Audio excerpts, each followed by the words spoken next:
Donc bonjour, Eric Lelguen, directeur général d'Embix.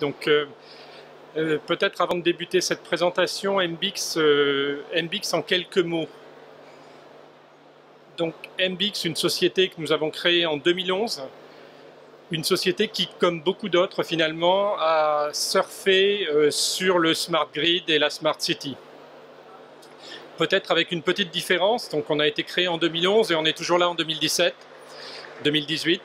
Ce qui veut dire que finalement on a su durer. Alors on a peut-être su durer parce que très vite au surf on a préféré la navigation de croisière, la navigation au long cours, peut-être le fait que ce soit piloté par un breton plus qu'un basque.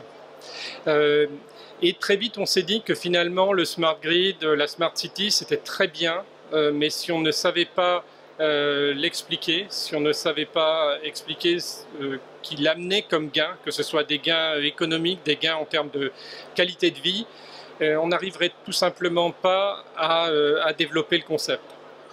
Donc on s'est tout de suite focalisé sur les quartiers neufs ou éco-quartiers.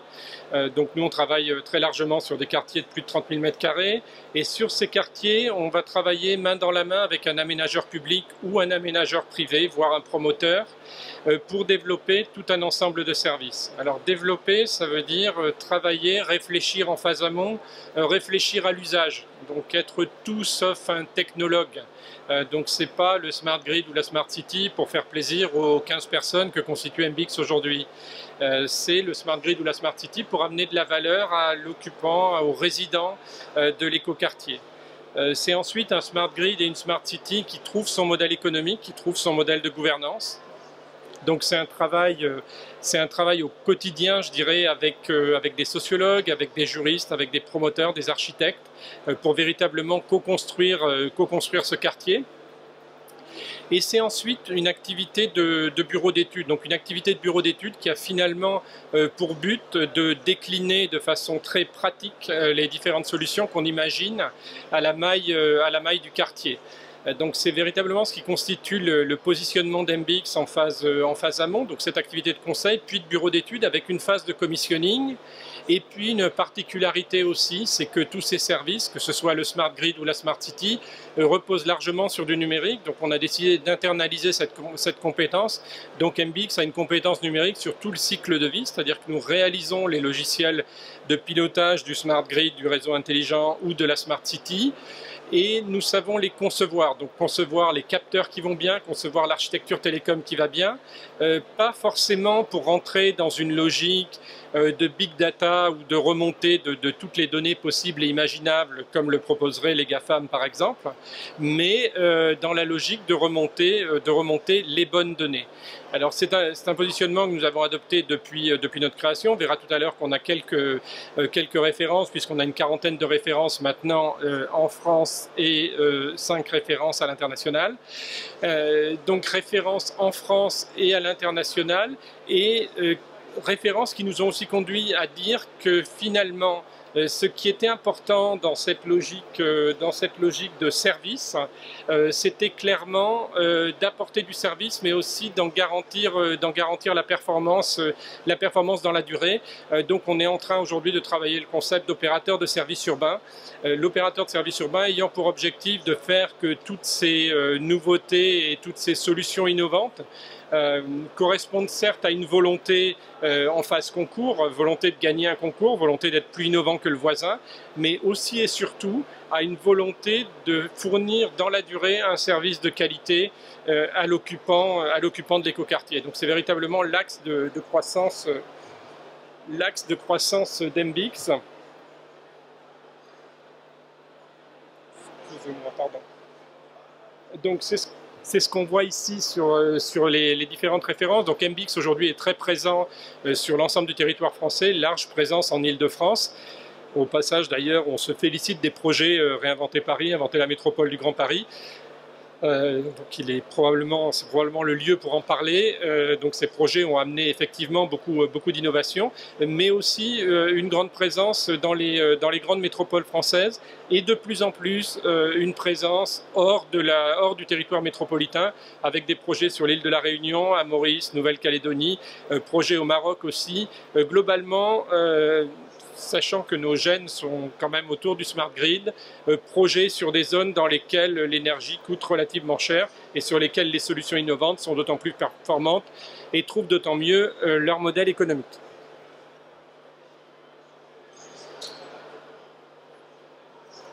Alors ensuite, MBIC se caractérise par tout un ensemble de projets, donc j'en ai sélectionné 3 ici. Le premier est un projet pour Paris-Batignolles Aménagement et la ville de Paris, donc sur la ZAC de Clichy-Batignolles. Donc sur la ZAC de Clichy-Batignolles, on s'est d'abord rendu compte qu'on était sur un projet avec une vraie, forte et belle ambition environnementale. Avec des ambitions élevées, typiquement sur le domaine énergétique, puisqu'on se focalise ici sur l'aspect smart grid, donc sur l'aspect énergie, plus que sur la smart city dans sa globalité. Donc une volonté très forte d'atteindre des performances élevées, une solution de connexion au réseau de chaleur CPCU particulièrement pertinente, mais on s'est aussi rendu compte que finalement les différents acteurs de l'écoquartier, que ce soit le CPCU, Hauts-de-Paris, les bailleurs sociaux, les promoteurs, tous Enedis, l'opérateur du réseau de distribution électrique, donc tous ces opérateurs-là travaillaient finalement de façon assez silotée et sans forcément une vision globale. Pour l'exemple, est-ce qu'on utilisait au mieux les ressources de stockage chaud mises à disposition par les bailleurs sociaux? Pas forcément. Donc le premier sujet, ça a été de se dire mesurons la performance réelle par rapport à l'ambition. C'est déjà un premier vrai sujet parce qu'aujourd'hui on a un certain nombre d'écoquartiers sur lesquels on promet des choses et finalement on mesure assez peu les écarts. Donc le premier sujet, ça a été de mesurer les écarts pour se rendre compte qu'il y avait des écarts, rien d'exceptionnel, mais les écarts existaient tout de même. Et se demander ensuite, une fois l'écoquartier équipé en capteurs et en système d'information, comprendre ces écarts et comprendre comment, au travers d'une gouvernance, je dirais, le coup d'après, on serait capable de faire mieux. Donc ça, c'est un projet que l'Union européenne a bien compris, que la ville de Paris a bien compris, donc qui est subventionné par l'Union européenne, donc qui nous permet d'équiper largement en capteurs l'ensemble des bâtiments, l'ensemble des espaces publics, qui nous permet ensuite d'analyser les écarts, de remonter les informations et aussi et surtout, je dirais, de trouver le modèle de gouvernance qui va permettre demain de faire que les ambitions soient tenues. Donc c'est un projet qu'on mène avec un certain nombre d'acteurs. Je citerai par exemple une autre ville, le cabinet FIDAL, et bien sûr PBA et la ville de Paris. Alors un projet comme ça aujourd'hui, c'est un projet sur 3 ans avec beaucoup de concertation avec les différents acteurs, avec un appareillage technologique important. Mais ce qu'on souhaite faire, surtout au travers de ce projet, c'est une référence. Et c'est finalement, on cherche à construire ou co-construire une nouvelle façon de faire qui pourra être utilisée par la suite sur les différents projets d'écoquartier, au moins sur le vertical énergie. Alors ces solutions-là, je dirais, on les imagine aujourd'hui et on tire largement profit d'un autre projet emblématique en Ile-de-France, qui est le projet d'EasyGrid, qui fait toujours l'actualité 5 ans après. Donc sur EasyGrid, on s'est cette fois-ci concentré sur un quartier existant, donc sur la ville d'Issy-les-Moulineaux.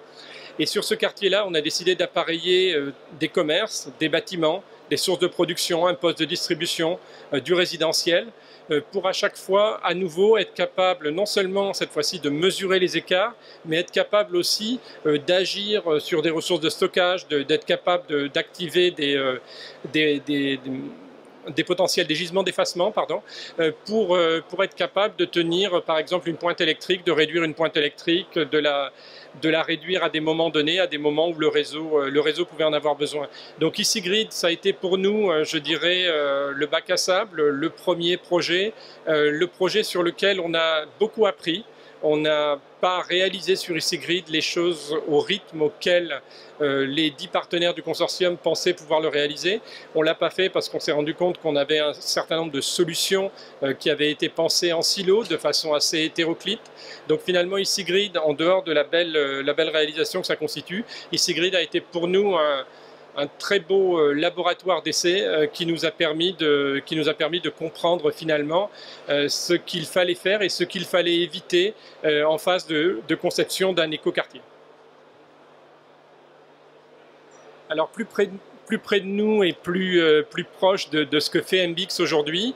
Donc Nanterre Cœur Université, donc un beau programme là aussi, 70 000 m², deux green office, donc deux bâtiments à énergie positive, une zone résidentielle importante, avec cette fois-ci deux objectifs forts pour la partie énergie.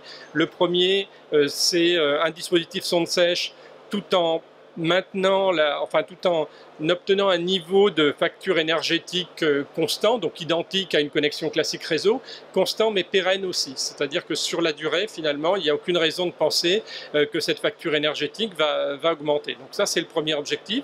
Le deuxième objectif, c'est un engagement fort en termes d'énergie renouvelable, avec un objectif à 40% d'énergie renouvelable sur le périmètre réglementaire ou la RT 2012. Donc cet objectif-là, je dirais beaucoup le proposent, assez peu le mesurent et assez peu expliquent les écarts. Donc nous, on s'est dit dès le début qu'on allait, au travers de nos ressources, donc de notre activité conseil, BET énergie et BET numérique, donc on allait essayer d'équiper ce quartier pour mesurer la véritable performance énergétique de ce quartier-là, que certains appellent un double smart grid, parce qu'il y a à la fois un smart grid électrique et thermique.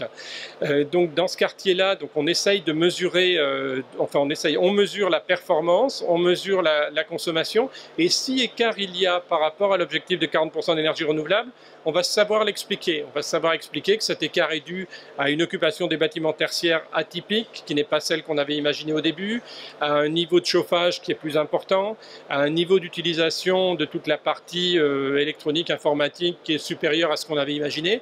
Donc c'est véritablement tous ces éléments-là qui vont nous permettre d'avancer dans l'analyse, de comprendre, de savoir reporter, de savoir comprendre si écart il y a, s'ils sont dus à une conception qui est incorrecte, ou s'ils sont dus à, je dirais, un usage différent de l'écoquartier par rapport à ce qui avait été imaginé initialement. Donc si j'essaye de synthétiser finalement la démarche d'MBX en un mot, la démarche d'MBX, c'est de se dire que un quartier des années 70, c'était un emplacement, une performance architecturale, un niveau de prix. Un quartier des années 2020, c'est toujours un emplacement, toujours un niveau de prix, toujours une performance architecturale, mais aussi, et cet aussi prend une place de plus en plus importante, aussi un ensemble de services. Et si on dit que cet ensemble de services devient clé, si demain on vient dans un écoquartier parce qu'on a un objectif énergie renouvelable, parce qu'on a des flottes de véhicules partagées, parce qu'on a une e-conciergerie, on va tout simplement vouloir que ces services-là, qui sont au cœur de l'acte d'achat, on va vouloir que ces services-là tiennent leurs promesses sur la durée.